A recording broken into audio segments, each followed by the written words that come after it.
Y lo que les querría hablar es una cosa que conocemos perfectamente, pero a veces se nos despista o no lo tenemos muy presente.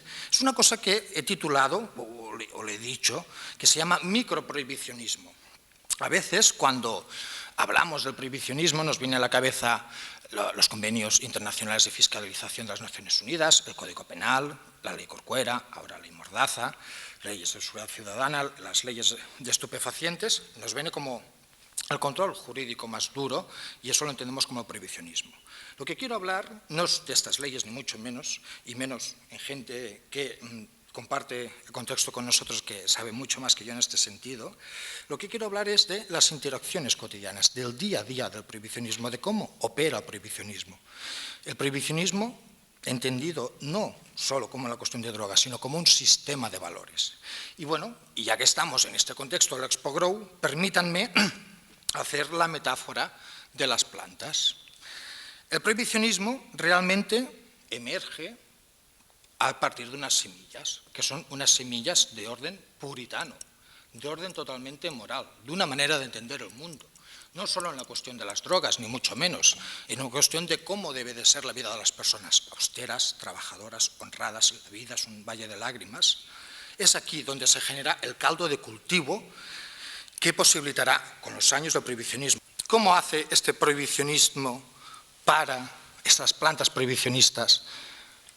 Para que se vean bonitas, para que funcionen, para que la gente diga, hombre, pues tampoco está mal. Es decir, ¿cuáles son las estrategias de legitimización y reproducción de este discurso prohibicionista? Es decir, ¿por qué el día a día, a pesar que hemos visto el fracaso de las políticas de drogas prohibicionistas, que hemos visto como cada año se dispendian más de 100.000 millones de dólares en el control de la oferta, en el control de la demanda, con un negocio de más de 300.000 millones de dólares, el negocio de las drogas, que hemos visto las violencias que generan los Estados productores, la contaminación ambiental, las fumigaciones, es decir, una serie de prácticas que la gente que nos hemos acercado y hemos visto esos microscopios que tienen los canábicos para ver los tricomas, los que hemos trabajado, lo miramos y decimos, bueno, esta planta no puede pervivir, no es saludable.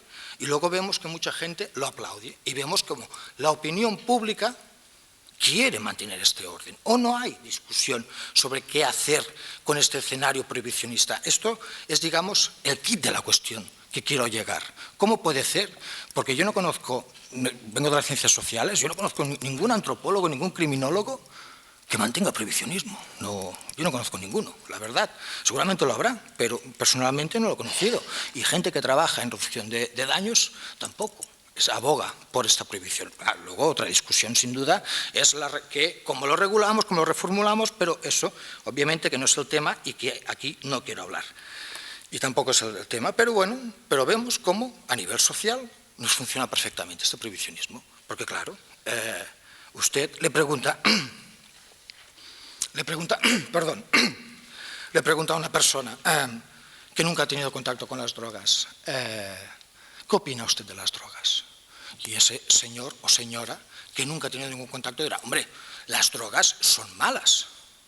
Las drogas vemos que genera delincuencia, vemos que genera violencia, vemos que las drogas, es decir, desvinculamos todo lo que es el entramado sociocultural, nos olvidamos del componente moral. Perdón, ¿había estado dejando de fumar?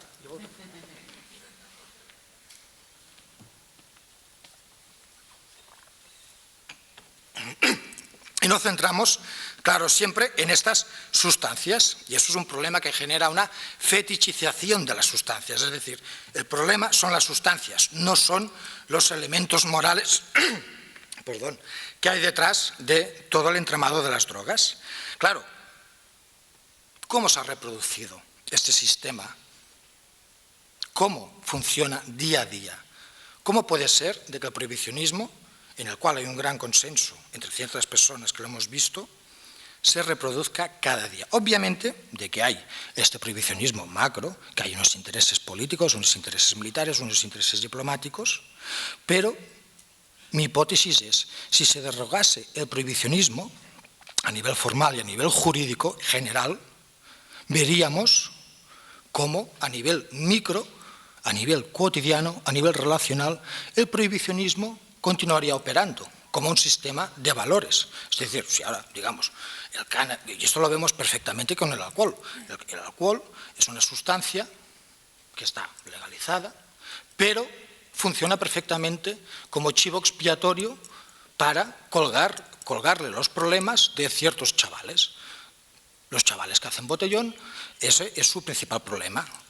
Claro, no vamos a hablar de las dificultades que tienen para la emancipación, de los altos precios de la vivienda, no vamos a hablar del fracaso de políticas educativas, sino que vamos a hablar de que el problema de estos chavales es el botellón. Y claro, y eso a veces se nos olvida de la gran función social que tienen las drogas. Que a veces dicen, no tiene ninguna función social. Sí que la tiene una gran función las drogas, que es la función de chivo expiatorio, delante de situaciones, de problemas sociales que son casi endémicos, que no sabemos cómo abordar, por ejemplo, como el paro, como la desigualdad, como la vulnerabilidad social, y estos elementos, podemos decir que el problema son las drogas y, por tanto, tiene esta gran función social la cuestión de las drogas. Y por eso hay estas resistencias en ocasiones para cambiar todo esto. Y aquí quiero poner encima de la mesa cómo, en relación con la salud, podemos destacar un prohibicionismo científico. Ya nadie defiende la cruzada contra las drogas en términos morales, sino que ahora tenemos unas grandes evidencias a partir de la ciencia que es un nuevo dogma. La ciencia es como un nuevo dogma, es la nueva verdad, y lo que dice la ciencia, poca gente tiene la autoridad para contradecirlo. Y lo que hacen es, presentamos un estudio en el cual hemos investigado sobre los problemas, tenemos resultados que ahondan en la problematización de las drogas y que exigen de respuestas de más mano dura.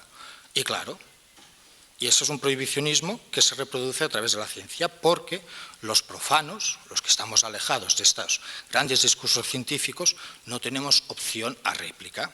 Y es muy interesante cómo en estos extractores del prohibicionismo, el prohibicionismo científico es lo que escuda para continuar funcionando el prohibicionismo en el día a día.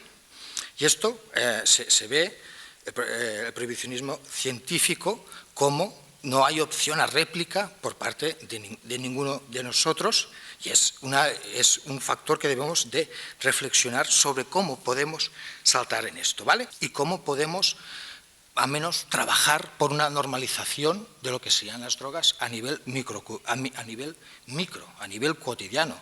Claro, creo que el primer elemento que tenemos que discutir, que reflexionar, es sobre los colores que tienen los usos de las drogas. Ahora vemos que hay un discurso muy maniqueo, en el sentido o blanco o negro, y creo que aquí, y todos los consumidores y todas las personas, debemos de trabajar para hacer ver a todas las otras personas que dominan este discurso prohibicionista, de hacerles ver que hay todo un entramado de colores, toda una serie de usos y abusos en las sustancias que permiten superar esta mirada que es totalmente dura y castiga a los usuarios. Claro, ¿y esto cómo podemos hacerlo? Las prácticas serían muy varias. Por ejemplo, creo que el elemento de la estigmatización hacia los usuarios hace que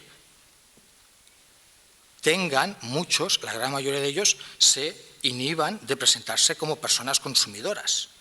Y eso hace que tengamos dificultades, estén las drogas escondidas en nuestra sociedad. Claro, aquí, solo en consumidores de cannabis, si tenemos 4 millones, pongamos 4 millones de usuarios de cannabis ocasionales, una vez al año más o menos, si todas estas personas se convierten en agentes políticos, en el sentido de trabajar para exhibir su uso como cualquier otra práctica, como hacen cualquier vida, en su vida, esto nos permitiría salir digamos, a la calle, salir a convencer a las personas de que el prohibicionismo o que esta manera de cómo funciona en el día a día se debe de cambiar. Y eso es muy curioso, porque esto os habrá pasado a cualquiera de vosotros que habéis estado con las personas que sois consumidoras, habéis conversado con otras personas, habéis visto que hablando le habéis abierto un mar de opiniones, un mar de yo no sabía esto, yo pensaba que las drogas es pues como me los habían contado en campañas de prevención y que eran extremadamente terribles. Por tanto, este trabajo de influencia minoritaria es lo que ayuda a lo que podríamos decir el asentamiento cultural de las sustancias. Es lo que necesitamos. Aquí hemos estado batallando las drogas para hacerlas fuera de nuestro entorno y lo que debemos de hacer es asentarlas, que sea un elemento más de nuestra sociedad y trabajar para que generen los mínimos daños posibles.